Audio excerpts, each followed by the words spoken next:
নমস্কার, ঘরকন্যা ডায়েরির একটি নতুন পর্বে সকলকে স্বাগত জানাচ্ছি।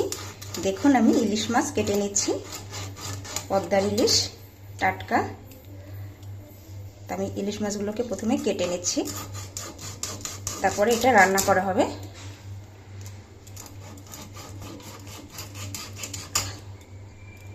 দেখুন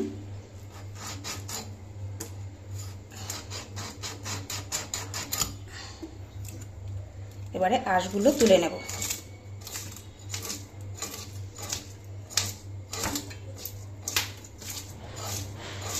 ধরলে আমার অসুবিধা হয়।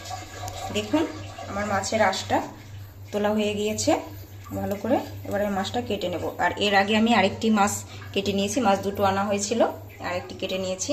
এখন এটাকে কেটে নেব। বটিটা নতুন তো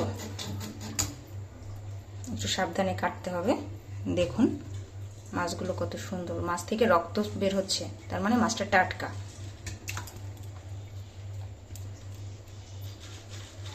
আর দুটো মাছেতেই ডিম হয়েছে, তার ডিমটা আমি আলাদা করে বের করবো না, মাছের সাথেই থাকবে। এবার মাছের পিসগুলো করে নিচ্ছি।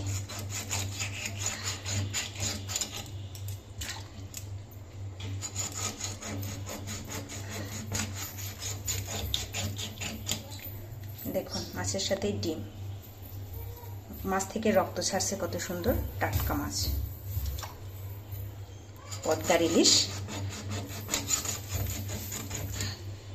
হ্যাঁ যে দেখুন ডিম ভিতরেই থাক ডিমগুলো।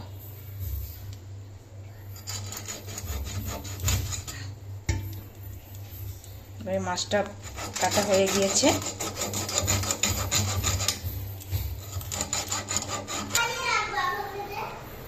দেখুন ইলিশ মাছটা কেটে ধুয়ে নিয়েছি, বেশ পরিষ্কার করে নিয়েছি। এবার এটাকে হলুদ লবণ দিয়ে মাখিয়ে নেব। হলুদটা দিয়ে দিচ্ছি,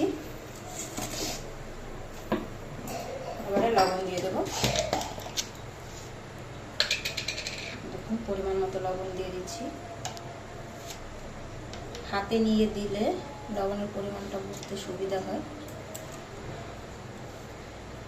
এই যে এখানে ইলিশ মাছটা এখন মাখিয়ে নেব ভালো করে। আর এইদিকে হচ্ছে এটাদের ভিতরে মাথা আর লেজা আছে, এই পাতিলের ভিতরে, এটাও মাখিয়ে নেব। আগে এটা মাখাই, মাখিয়ে মাছগুলোকে ভেজে নেব। এক এক করে মাছগুলো দিয়ে দিচ্ছি।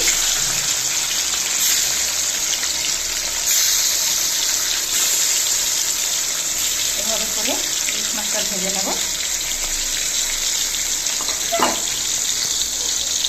আমি ইলিশ মাছগুলো খুব হালকা করে ভেজে নিয়েছি, বেশি ভাজিনি। আর বেশি ভাজলে ইলিশ মাছের স্বাদ থাকে না, তাই হালকা ভেজে নিয়েছি। আর এদিকে মাথা লেজ এটাও আলাদা ভেজে নিয়েছি। আর এদিকে কড়াইয়ে তেল দিয়েছি, তেলে দিব কালো জিরে ফোড়ন। ইলিশ মাছ এভাবে রান্না করলে ইলিশ মাছের আসল স্বাদটা পাওয়া যায়। ইলিশ মাছে বেশি মশলা ব্যবহার করতে হয় না। এখানে লবণ আর হলুদ গুলিয়ে নিয়েছি, সাথে দুটো লঙ্কা দিয়েছি।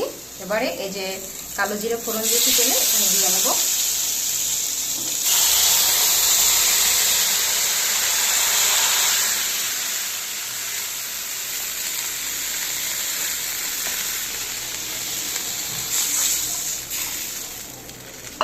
নিয়েছি, এটা ফুটে উঠলে পরে মাছটা দেব। এভাবে রান্না করলে ইলিশ মাছের আসল স্বাদ পাওয়া যায়। ইলিশ মাছ এরকমই কম মশলা দিয়েই রান্না করতে হয় অরিজিনাল স্বাদটা পাওয়ার জন্য। ঝোলটা ফুটে উঠুক, তারপরে এই যে ভেজে রাখা মাছগুলো আমি দিয়ে দেব। দেখুন ঝোলটা কিন্তু ফুটে উঠেছে, আর কালারটা কিন্তু অনেকটা চেঞ্জ হয়ে গিয়েছে। যখন দিয়েছি তখন একরকম ছিল, আর এখন আরেক রকম। আর মাছটা দেওয়ার পরে আবার অন্যরকম হয়ে যাবে। এরকম মুহূর্তে তরকারির কালার চেঞ্জ হলে সেই তরকারি খেতে সুস্বাদু হয়। এবারে ডিমওয়ালা ইলিশ মাছগুলো দিয়ে দিচ্ছি। দেখুন এবার কিছুক্ষণ ফুটিয়ে তারপরে ঝোলটা নামিয়ে নেব।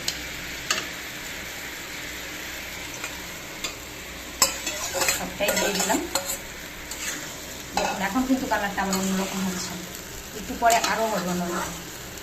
আর শুধু কালো জিরে কাঁচা লঙ্কা ফোড়নে দিয়ে ইলিশ মাছ রান্না করলে ইলিশ মাছের আসল স্বাদ পাওয়া যায়, পুষ্টিগত মান ঠিক থাকে।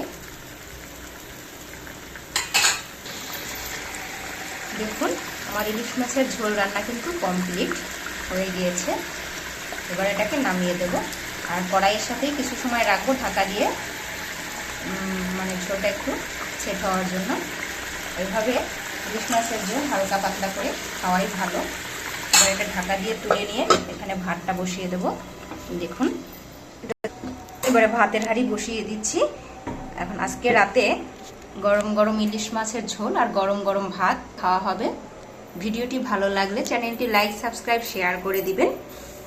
আর যারা যারা ভিডিওটি দেখবেন সকলকে অসংখ্য ধন্যবাদ। সকলের জন্য রইল শুভকামনা। আজকে এই পর্যন্তই, নমস্কার।